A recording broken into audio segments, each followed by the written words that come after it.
Vamos ver esse vídeo aqui do Cobori e do Calejão e do Demore, que eles fizeram uma live agora há pouco, e eu vou reproduzir aqui com vocês, pra gente engajar também. Vamos lá. A gente tem o José Cobori chegando aqui. Meu queridíssimo amigo Cobori, obrigado por aceitar o convite do canal. Como é que você tá, lindão? Bom dia, Calejão. Bom dia, Demore. Satisfação imensa estar aqui, revê-los. Um prazer imenso. E vocês, como vocês estão?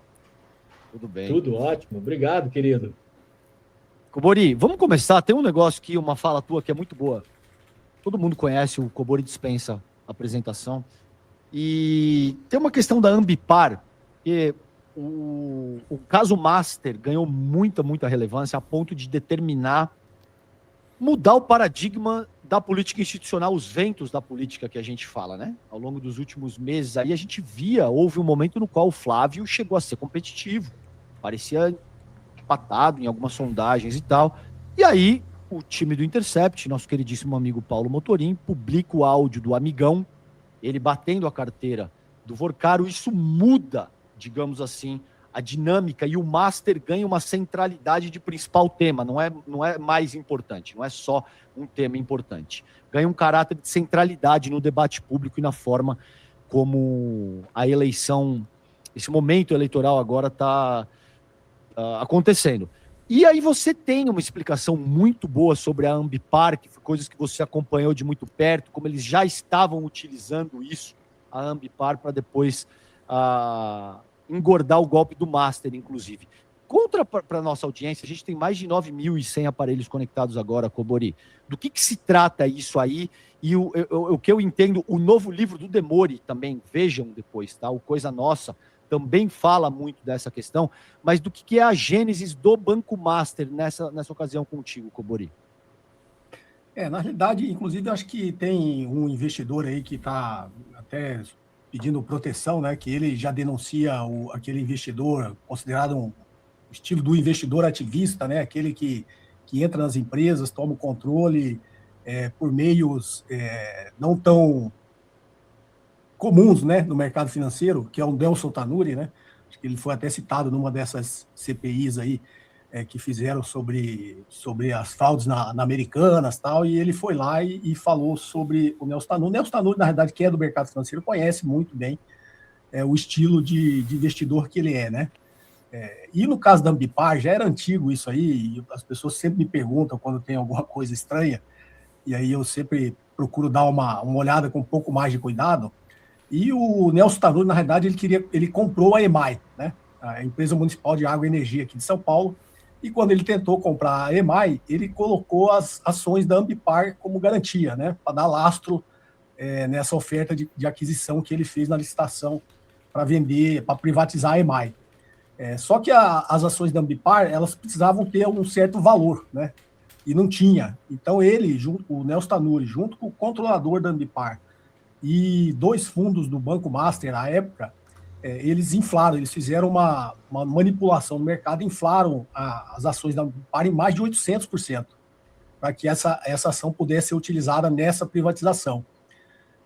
E isso não passou batido. Tem 2 inquéritos da CVM, do corpo técnico, que identificaram essa manipulação de mercado e denunciaram, né? A CVM fez um processo contra eles. Mas, como a gente sabe, obrigado, Márcia. Defendo, né, o corpo técnico, Débora virou membra. Públicos concursados, 2 cursos. Né, técnicos dessas obrigado pelo Pix, Cassirene. Instituições públicas, eles são muito capacitados, né?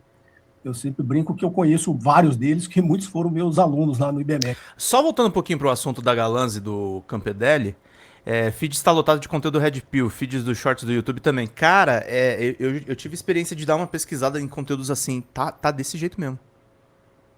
Tá desse jeito mesmo, tá uma loucura o YouTube enquanto plataforma. Fechamos os membros, tá, gente? Obrigado, Márcia, obrigado, nossa querida Célia Silva, que sempre tá contribuindo com a gente.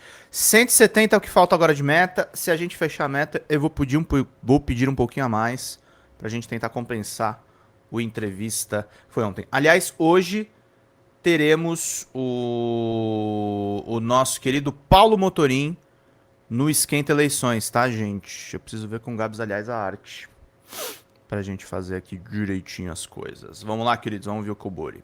Aqui, né? Mas a gente sabe que chega num certo nível nessas instituições, elas são indicados políticos, né? E a gente sabe que o Centrão, quer seja um governo de esquerda, quer seja um governo de direita, ele sempre tem a maioria dos cargos, né, comissionados nessas instituições. E aí, sempre que chega nesse patamar, esses inquéritos simplesmente param, eles são engavetados e não são levados à frente para ser efetuada nenhum tipo de sanção, né?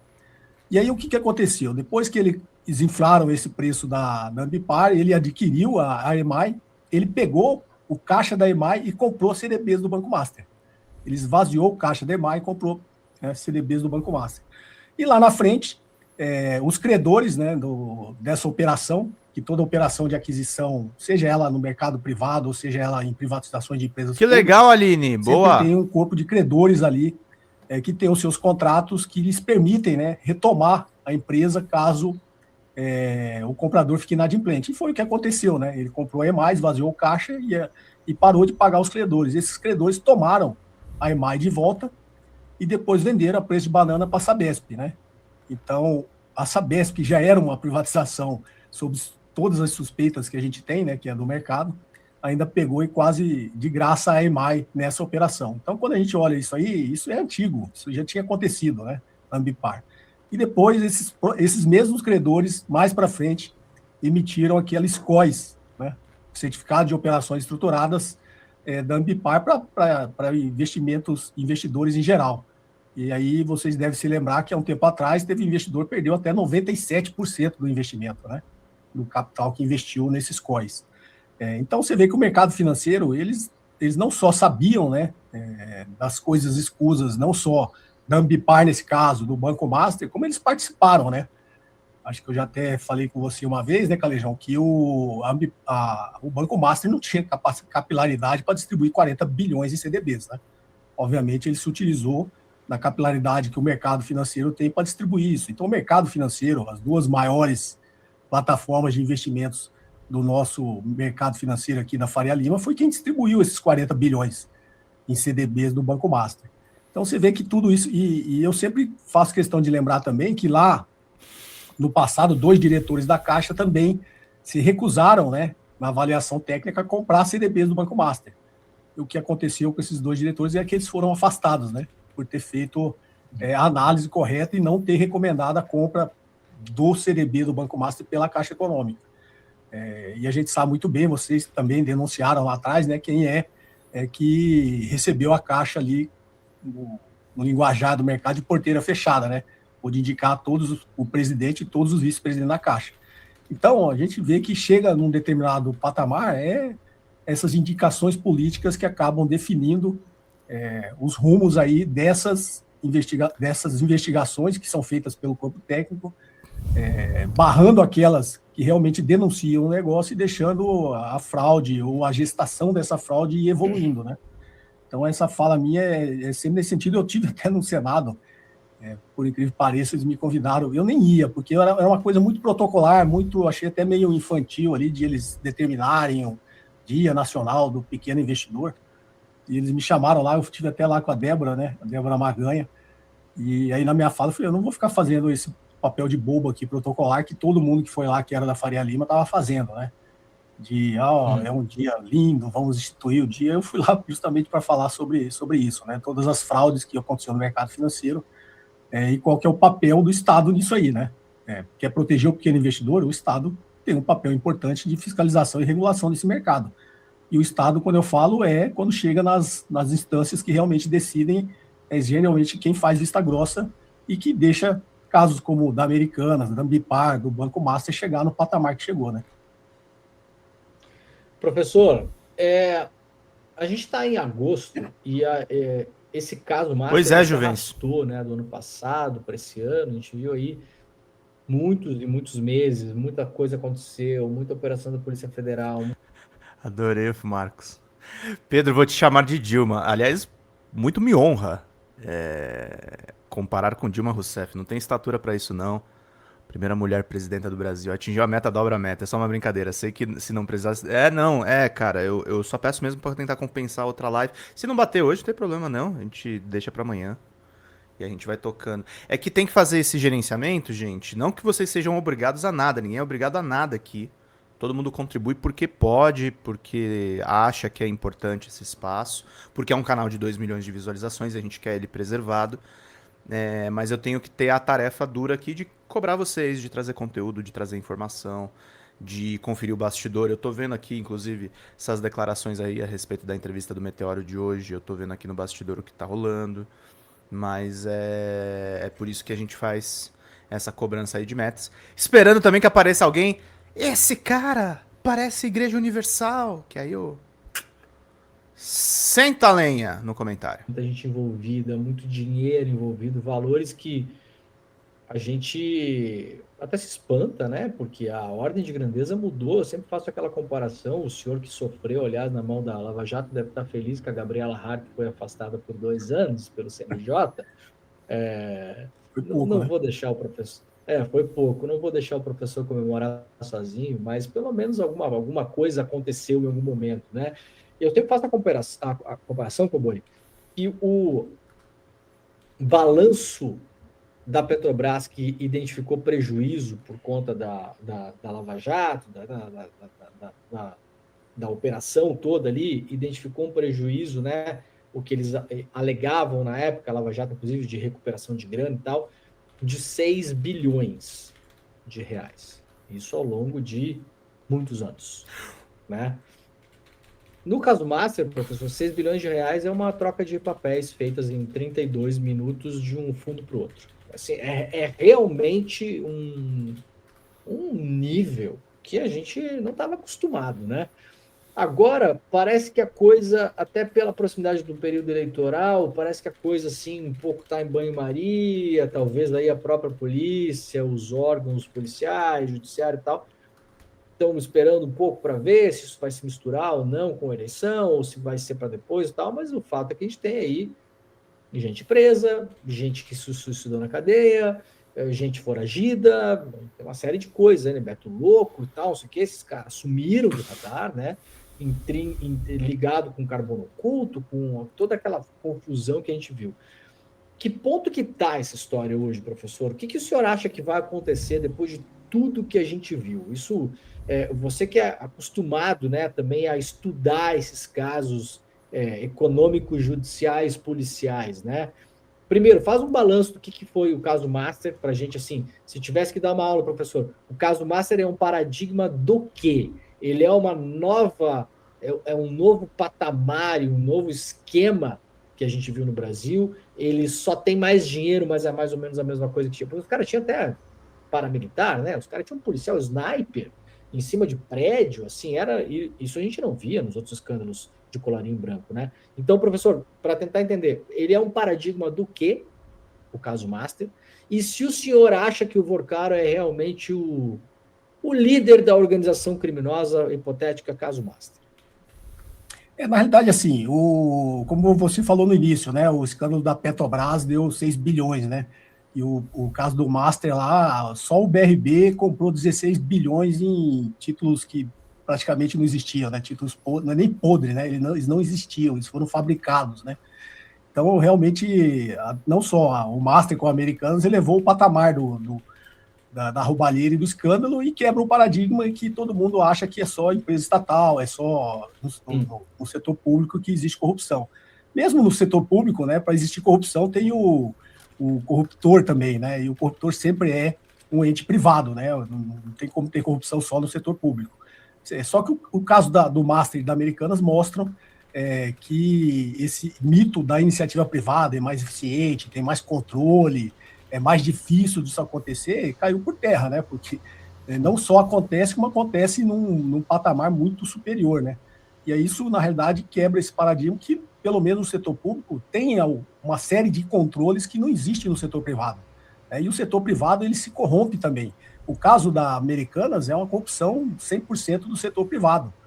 E os grandes credores, o próprio Santander, né, que era o maior credor na Americanas na época, e depois o presidente do Santander foi ser o presidente da Americanas e descobriu a fraude lá em uma semana. Na realidade, ele já sabia dessa fraude quando ele estava no Santander. Ninguém descobre aquele negócio em uma semana, né? Ele já chegou lá e já sabia onde que ele ia olhar.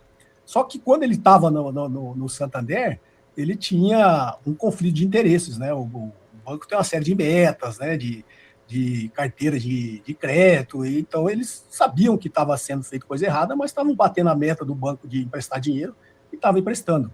Então era assim como nas grandes empresas, né, o setor de compras, os fornecedores, sempre tem corrupção entre eles, né? E as empresas privadas não têm o controle que tem no setor público, porque isso acaba... eu lembro também, eu sempre usava o caso da Sadia, né? Enquanto a Sadia estava fazendo aquelas operações, o Target Forward, né, que era o mercado futuro de dólar, e eu até utilizo esse exemplo, que é um exemplo para se dar aula de finanças, né, de fusões e aquisições, é excelente, né? Ele tem vários itens ali que você pode mostrar. Enquanto o diretor financeiro estava fazendo e estava ganhando dinheiro, ele era celebrado dentro da empresa, né? Ele era, eu sempre brinco, no kickoff da empresa, ele estava sempre do lado do presidente, jantava na mesa do presidente, era tido como gênio das finanças. Quando o negócio deu errado, aí tentaram prender ele, né? Aí botaram a culpa só no diretor financeiro. Então, no setor privado, é muito mais fácil acontecer escândalos desses patamares, né? Porque as coisas vão escalando e está todo mundo envolvido, está ganhando dinheiro. E está todo mundo achando que aquilo é normal, passa a achar que aquilo é normal. Foi o caso do Banco Master, né? O Banco Master levou o patamar... Ou seja, professor, só para interromper rapidamente, o senhor acha que muita gente já sabia do que estava rolando, Obrigado, Marli! Dando dinheiro para todo mundo, os caras 120. deixaram o trem bater na parede, é isso?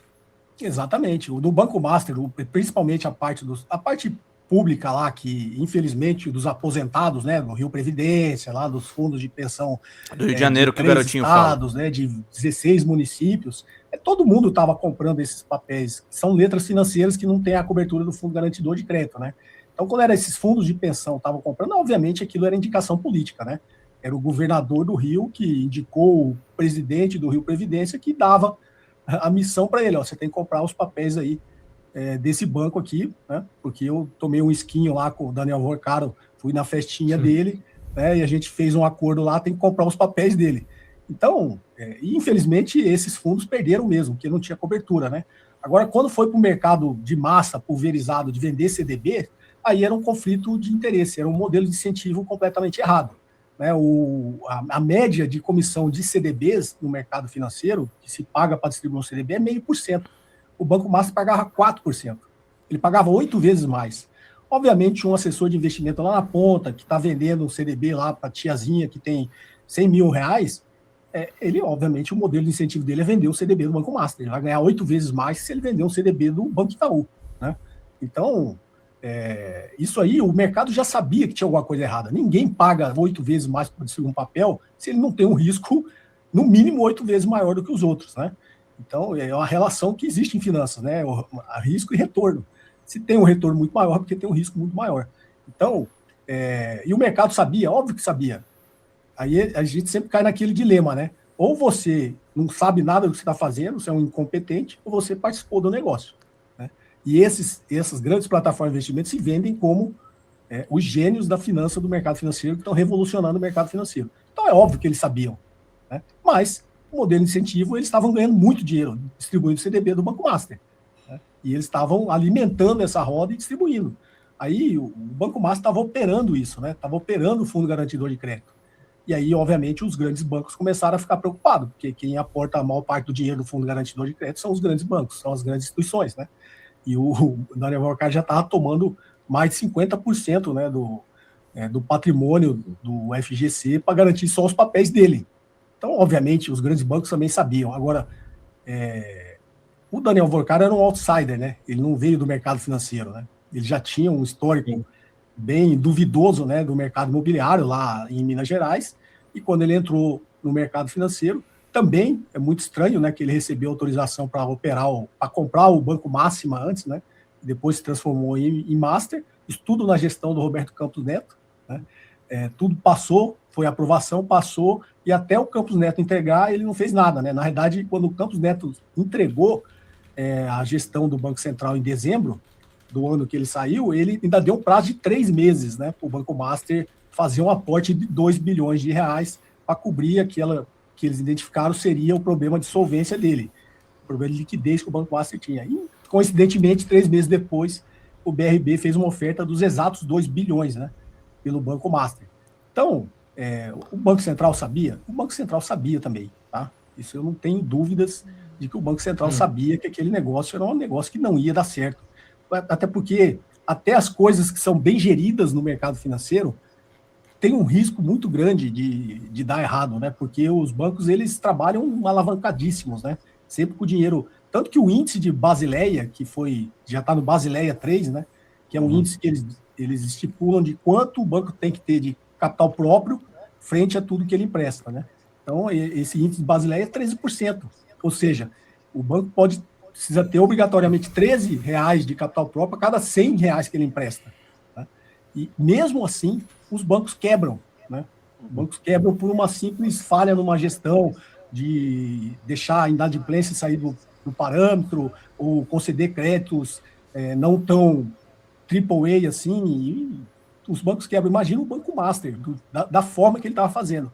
Então, obviamente, o Banco Central, e eu imagino que os técnicos do Banco Central sabiam disso, mas quando chegava, novamente, quando chega nas instâncias superiores, né, políticas, e aí ficou comprovado, né, que 2 diretores do Banco Central estão sob investigação, foram até sofreram busca e apreensão, não sei se acabaram sendo presos, mas 2 diretores da época da gestão do Campos Neto já ficou comprovado que eles estavam envolvidos, né, eles tinham conflito de interesse. Então, obviamente, abaixo desses diretores, os técnicos sabiam também, só que quando chegava na mão deles, o negócio parava, ficava na gaveta, não ia em frente, né?